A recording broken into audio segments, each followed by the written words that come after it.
What is going on, guys, and welcome to episode 1 of Talking to Myself. And in this episode, I'm going to be talking about suffering and our relationship to suffering. Just a little side note and a disclaimer before I get started. These episodes are literally just me talking to myself in a room because it's fun. If anyone happens to come across it and enjoys it, then perfect. And if not, who cares? It's fun. So I'm just going to do it and see what happens and just see if I can get into a bit of a flow state and enjoy it. All right, so as I mentioned, I'm talking about the relationship to suffering. I'll be talking about like the misconceptions and why people fear suffering and ways that we can actually embrace it and, make friends with suffering and you use it as like a growth strategy rather than resisting it and running away from it.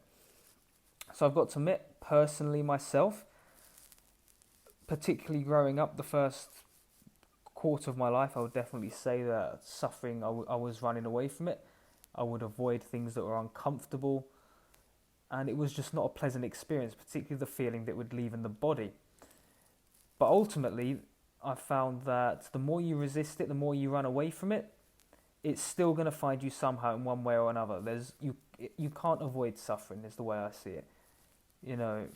There's so many ways that we can come across suffering in our lives, whether it's death, a loss of something, doing an uncomfortable thing, like, I don't know, do a public speaking seminar or whatever it may be. There's different variations of suffering, but we're going to come across it in one form or another. So I've definitely changed my approach to suffering. Rather than seeing it as something to run away from that's going to hurt me, I see it as a challenge to tackle, face on, to grow from it now. It gets less hold of you as well this way when you see it as something to work towards. It's obviously going to be hugely, hugely uncomfortable. Like if you've got a fear of public speaking, it's not going to feel comfortable. Your body's going to tense up when you think about it, when you're about to do it. But ultimately, the way I see it is we've been left with an imprint in the body from maybe a childhood experience, a particular experience, whatever it may be. And this imprint is so massive that it consumes us. Consumes us to the point where we're stuck in our own box and we can't escape from that box. And literally, whatever you do, that fear will come up in one way or another and cause suffering to you mentally and physically. So what would happen? We'd often get the thoughts of that thing. In this case, let's use the example of public speaking. The thought of public speaking would pop up into your head, which will instantly trigger a feeling in the body. And this feeling in the body ultimately keeps you trapped. But it all started from the thought, which is the mental aspect of it.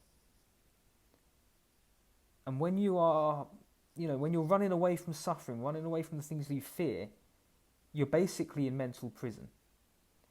Because as I mentioned earlier, whatever you do, that fear will come up in one way or another and ultimately stop you from living a free life, your best life, the life that you want to live. So the way I see it, we need to learn to transcend these fears. And this can be done by changing our relationship to suffering. Rather than seeing it as something to run away from, pushing it away. Because remember, whatever you resist persists. Okay? It's almost like if someone's running away, there's got to be someone doing the chasing, yeah? I think I've said that the right way.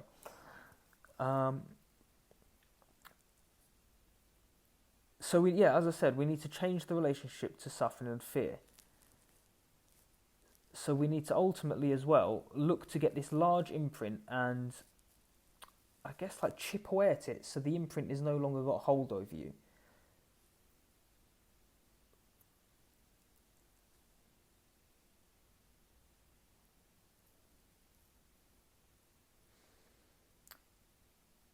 And ways we can do this, I was just collecting my thoughts, bear with me, sorry. Ways we can do this, I think we need to face things head on. Gradually as well, so they remain consistent and manageable. We live in a society right now where a lot of people are sort of into that whole, self-love, don't disrespect, be nice. It's a bit of, I'll admit, I don't know if I can say this, but it's a bit of a pushover snowflake society in some areas. Not all areas or all countries or, I don't know, parts of the world. But particularly in, I'd say, the more Western countries, we now live in a society where we're scared to say stuff, scared to do stuff because we don't want to push the boundaries. There's all these little nitty gritty problems that probably didn't exist, I don't know, 30, 40, 50 years ago. We're definitely mentally weak, is the best way I can put it. And we're scared.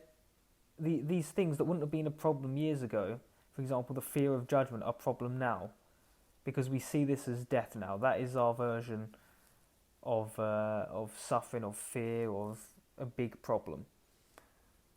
So I do think rather than running away, we need to approach these differently. And I know I'm repeating this a lot, but it is vital. Bit by bit, if we just tackle these problems, we can get to a point where we literally don't care. And that is transcendence. Because the universe is always going to find a way to put that thing you fear in your path. So ultimately, I don't know what else I'm saying. I'm rambling, I'm waffling a bit, I'm aware of that. But that is all I have to say.